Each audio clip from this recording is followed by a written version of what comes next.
Congress party में अध्यक्ष पद के चुनाव के लिए नामांकन की प्रक्रिया आज से शुरू हो जाएगी।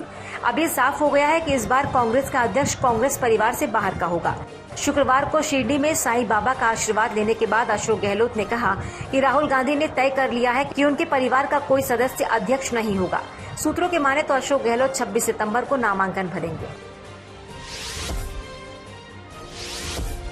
अशोक गहलोत के कांग्रेस अध्यक्ष पद पर नामांकन के ऐलान के बाद राजस्थान में नए मुख्यमंत्री के नाम की चर्चा शुरू हो गई है। राजस्थान में सीएम पद के लिए सचिन पायलट ने लॉबिंग शुरू कर दी। उन्होंने विधानसभा अध्यक्ष सीपी जोशी से मुलाकात की। चर्चा है कि वो जल्द ही विधायकों के साथ बैठक भी करेंगे। राजस्थान सरकार में मंत्री राजेंद्र गुढ़ा ने आज तक से बातचीत में बड़ा दावा किया। राजेंद्र गुढ़ा ने कहा कि प्रदेश के अगले सीएम सचिन पायलट बनेंगे। सभी विधायक सचिन पायलट के साथ हैं। उन्होंने कहा कि गहलोत का समर्थन करने वाले निर्दलीय विधायक भी पायलट का समर्थन करेंगे। इसके साथ जो विधायक बीएसपी छोड़कर कांग्रेस के साथ आए हैं, वो भी सचिन पायलट के समर्थन में हैं। पैमाना है सर, जिस तरह से जो कुछ राजस्थान में चल रहा है, क्या तय माना जाए कि मुख्यमंत्री बदलने वाले? सब हमारे मुख्यमंत्री जी तो दिल्ली चले गए, अध्यक्ष बन रहे हैं, ये तो सर्वविदित है, सभी को पता है। अब इसके बाद में राजस्थान के अंदर उसके बाद में जो नया मुख्यमंत्री बनना ही है, तो नया मुख्यमंत्री सचिन जी पायलट के अलावा दूसरा आदमी राजस्थान में इनसे बढ़िया कोई दूसरा आदमी नहीं हो सकता।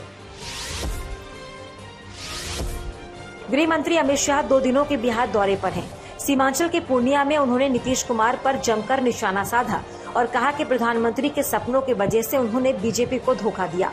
अमित शाह के हमले पर तेजस्वी ने पलटवार किया और कहा कि सबको पता था कि वो यही बोलने के लिए बिहार आए हैं। अमित शाह ने बिहार में बीजेपी की जीत का दावा किया। किशनगंज में उन्होंने बिहार के बीजेपी सांसदों और विधायकों के साथ बैठक की और 2024 की रणनीतियों पर चर्चा की। भाजपा को धोखा देकर लालू की गोद में बैठकर नीतीश जी ने स्वार्थ और सत्ता की राजनीति का जो परिचय दिया है, उसके खिलाफ ब्यूगल फूंकने की शुरुआत भी यही सीमावर्ती जिलों से, यही बिहार की भूमि से शुरुआत होगी। पौड़ी गढ़वाल के यमकेश्वर इलाके के एक प्राइवेट रिजॉर्ट में रिसेप्शनिस्ट अंकिता भंडारी की हत्या में पुलिस ने बड़ा खुलासा किया। पुलिस ने रिजॉर्ट मालिक पुलकित आर्या समेत 3 लोगों को इस मामले में गिरफ्तार किया। पुलकित आर्या पूर्व राज्य मंत्री विनोद आर्या का बेटा है। पुलिस के मुताबिक घटना के दिन तीनों आरोपी अंकिता भंडारी के साथ ऋषिकेश आए थे, जहां विवाद के बाद अंकिता को पहाड़ पर से ही गंगा नदी में धक्का दे दिया। उत्तराखंड के मुख्यमंत्री पुष्कर सिंह धामी ने अंकिता केस के दोषियों को सख्त से सख्त सजा दिलाने का भरोसा दिलाया है। ये बहुत दुखद घटना है, बहुत जघन्य अपराध है और पुलिस अपना काम कर रही है। गिरफ्तारियों को लेकर पुलिस ने आगे सारे काम किए हैं और ऐसी जो जघन्य घटनाएं हैं उस पर जितनी कठोर कार्रवाई हो सकती है उस पर कठोर से कठोर कार्रवाई होगी। अपराधी चाहे कोई भी हो, किसी भी सीमा तक जाकर हम इसको पूरी तरह से जो न्याय है उसके सिद्धांत पर चलते हुए अपना काम करेंगे, पुलिस अपना काम करेंगे। उत्तराखंड में अंकिता हत्याकांड के आरोपियों पुलकित आर्या, अंकित और सौरभ भास्कर के साथ लोगों ने मारपीट की। ये घटना उस वक्त हुई जब आरोपियों को पुलिस न्यायालय में पेश करने के लिए कोटद्वार ले जा रही थी। इसी दौरान बैराज पुल से आगे कोडिया में सैकड़ों ग्रामीणों ने पुलिस की गाड़ी रोक ली। मामले में सभी आरोपियों को 14 दिनों की न्यायिक हिरासत में भेज दिया गया। महिलाओं के खिलाफ अपराध को लेकर 0 टॉलरेंस की नीति अपनाते हुए योगी सरकार ने एक बड़ी पहल की। महिला के खिलाफ गंभीर अपराधों में अग्रिम जमानत न हो, इसके लिए यूपी सरकार ने सीआरपीसी संशोधन विधेयक 2022 पारित किया, जो अब केंद्रीय गृह मंत्रालय के पास जाएगा। इस संशोधन के बाद महिलाओं और बच्चों के खिलाफ अपराध में आरोपी को अग्रिम जमानत भी नहीं मिल सकेगी। यूपी के डिप्टी सीएम केशव प्रसाद मौर्य ने कहा कि बच्चों और महिलाओं के खिलाफ होने वाले अपराध को लेकर यूपी सरकार बेहद संवेदनशील है। उन्होंने कहा कि सरकार की कोशिश है कि प्रदेश में अपराध को कम से कम किया जाए। क्या है, चाहे वह बच्चों के प्रति हो, चाहे महिलाओं के प्रति हो, किसी भी प्रकार के अपराध को लेकर के बहुत गंभीर, बहुत संवेदनशील है और इसीलिए इस प्रकार के कदम उठाए जाते हैं और ये कदम उठाए जा रहे हैं। और आने वाले समय में हम लोग तो चाहते हैं उत्तर प्रदेश अपराध शून्य प्रदेश बने, लेकिन अभी उस स्वरूप को खड़ा करने में अभी समय लग रहा है। पंजाब में आम आदमी पार्टी की सरकार के ऊर्जा मंत्री अमन अरोड़ा के यूरोप जाने पर केंद्र सरकार ने रोक लगा दी। अमन अरोड़ा 24 सितंबर से 2 अक्टूबर तक 3 देशों की यात्रा करना चाह रहे थे, लेकिन केंद्र सरकार ने इजाजत नहीं दी। केंद्र के फैसले पर अमन अरोड़ा ने पलटवार किया और कहा कि बीजेपी सरकार अरविंद केजरीवाल की नीतियों से डरती है। गौरतलब है कि अमन अरोड़ा उन 10 विधायकों में शुमार हैं जिन्होंने ऑपरेशन लोटस का आरोप लगाकर FIR दर्ज कराई थी। उत्तराखंड के उधम सिंह नगर में धामी सरकार का बुलडोजर चलने लगा है। जिला पंचायत की सरकारी जमीन पर बनाई गई 1.5 दर्जन दुकानों को प्रशासन ने ध्वस्त करा दिया। जिला पंचायत की सरकारी जमीन की लीज को शासन ने निरस्त कर दिया। सरकारी जमीन का व्यावसायिक उपयोग करने पर प्रशासन ने ये बड़ी कार्रवाई की। कानपुर में एक माँ बाप का अजीब कारनामा सामने आया, जिसने अपने इनकम टैक्स अधिकारी बेटे की लाश को 1 या 2 नहीं पूरे 1.5 साल तक अपने घर में जिंदा बताकर रखा। परिजन रोज मृत बॉडी की धड़कन चेक करते थे। आखिरकार इनकम टैक्स विभाग की शिकायत पर प्रशासन और पुलिस की टीम ने जब घर में छापा डाला तो देखकर हैरान रह गए। मृतक की बॉडी एक कमरे में बिस्तर पर बड़े आराम से लिटाई गई थी। सवाल यह है कि परिजन कहीं तंत्र मंत्र के चक्कर में तो बॉडी घर में नहीं रखे हुए थे। गंगानगर में युवती के साथ दरिंदगी की सारी हदें पार हो गई, जब 3 अज्ञात बदमाशों ने पीड़िता को धारदार चॉपर से धमकाया। जब लड़की अपनी जान बचाकर एक शौचालय में छुप गई तो बदमाश वहां भी पहुंच गए। फिर युवती के बदन पर शराब और मिर्ची डालकर धारदार ब्लेड से हमला कर दिया। बाद में पीड़ित लड़की के सारे कपड़े फाड़कर बदमाश वहां से फरार हो गए। युवती की शिकायत पर पुलिस ने प्रेमी को गिरफ्तार किया है। पुणे में तेज रफ्तार ट्रैक्टर के नीचे दबकर 6 महीने की मासूम की मौत हो गई। हादसे की वजह पुणे नासिक हाईवे पर ट्रैक्टर के ओवरटेक कर रही बाइक का संतुलन बिगड़ने को माना जा रहा है। बाइक सवार नियंत्रण खोने के बाद सड़क पर फिसल गया, जिससे 3 लोग सड़क पर गिर गए और 6 महीने का बच्चा तेज रफ्तार ट्रैक्टर के पिछले पहिए के नीचे आ गया। पूरी घटना CCTV में कैद हो गई।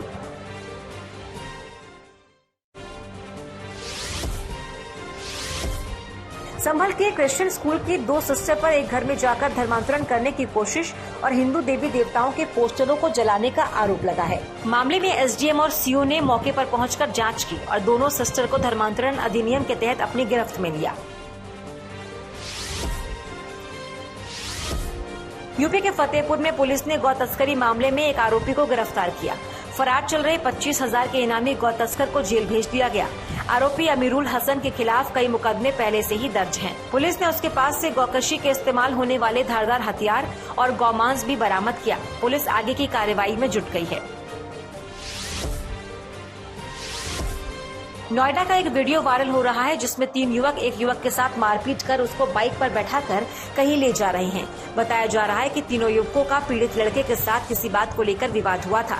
पुलिस आसपास के लोगों से वीडियो के आधार पर पूछताछ कर रही है कि आखिर बाइक पर जबरदस्ती युवक को बिठाने वाले लड़के कौन हैं। पश्चिम बंगाल के बर्धमान में इलाज के लिए जा रही महिलाओं से भरी कार से बरामद हुआ 32 किलो का गांजा। नाइट मोबाइल वैन में चेकिंग के दौरान कार के सीट के नीचे छुपा हुआ मिला गांजा। मामले में पुलिस ने 3 महिलाओं और ड्राइवर समेत 4 लोगों को गिरफ्तार किया है और सभी आरोपियों को न्यायालय में पेश किया गया। मध्य प्रदेश के मंडला में स्कूली छात्रा के साथ गांव के युवक ने दुष्कर्म के बाद हत्या की घटना को अंजाम दिया। आरोपी ने स्कूल से लौट रही छात्रा को घर छोड़ने के बहाने से बाइक पर लिफ्ट दी और सुनसान जगह पर छात्रा के साथ दुष्कर्म किया, फिर गला दबाकर उसकी हत्या कर दी। घटना के बाद जब छात्रा का शव जंगल से बरामद हुआ तो नाराज गांव वालों ने हाईवे जाम कर प्रदर्शन किया और आरोपी को फांसी दिए जाने की मांग की। मथुरा के बाईपास पर बने नाले में एक 34 साल के युवक का शव मिलने से इलाके में सनसनी फैल गई। नाले में पड़ी युवक की लाश को सुबह बाईपास से गुजरते लोगों ने देखा। इसकी जानकारी पुलिस को दी गई। पुलिस ने मृतक के शव का पंचनामा कर शव को पोस्टमार्टम के लिए भेज दिया है, लेकिन अभी तक युवक की मौत की वजह पता नहीं चल पाई।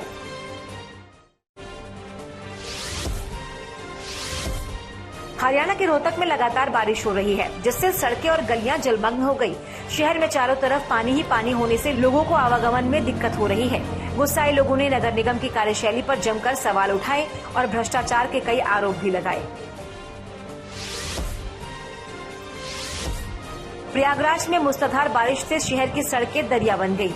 वहीं बिजली गिरने से 3 लोगों की मौत हुई। अंडरपास में कमर तक पानी भर गया। 3 दिनों से रुक रुक कर हो रही तेज बारिश लोगों के लिए आफत बन गई। लोग इस जल जमाव को लेकर काफी परेशान हैं और स्मार्ट सिटी का ये हाल देखकर हैरान हैं। गुरुग्राम में मूसलाधार बारिश हो रही है, जिसके चलते नरसिंहपुर सर्विस लेन में अभी भी भारी जल भराव जैसी स्थिति है। लोगों की परेशानियों में इजाफा हो गया है। गाड़ियां पानी में फंसी हुई हैं। जिला प्रशासन की तमाम कोशिशों के बाद भी NH 48 के लगती सर्विस लेन के हालातों में कोई सुधार नहीं आया है। सहारनपुर में कल से हो रही बारिश के चलते जगह जगह जल भराव हो गया। स्कूल जलमग्न हो गए। वहीं 100 फुटा रोड पर बारिश के पानी से हुए जल भराव में तो आना जाना ही मुश्किल हो गया। बारिश से हुई जल भराव में फंसी एक गाड़ी को ट्रैक्टर की मदद से बाहर निकलवाया गया, जिसके चलते बच्चों को भी स्कूल जाने में परेशानियों का सामना करना पड़ा। क्षेत्रीय लोगों का कहना है कि सड़क के दोनों ओर नाला बना दिया गया है, लेकिन आगे पानी निकलने की व्यवस्था नहीं है, जिस कारण बारिश होते ही यहाँ पर पानी भर जाता है। अलीगढ़ में भारी बारिश के चलते मकान का एक हिस्सा भर कर गिर गया, जिससे मलबे में दबकर पालतू कुत्ते की मौत हो गई। मकान में सो रहे 9 लोग बाल बाल बच गए। स्थानीय लोगों ने रेस्क्यू कर सभी को सही सलामत बाहर निकाला। हादसे में कुछ लोग घायल भी हो गए।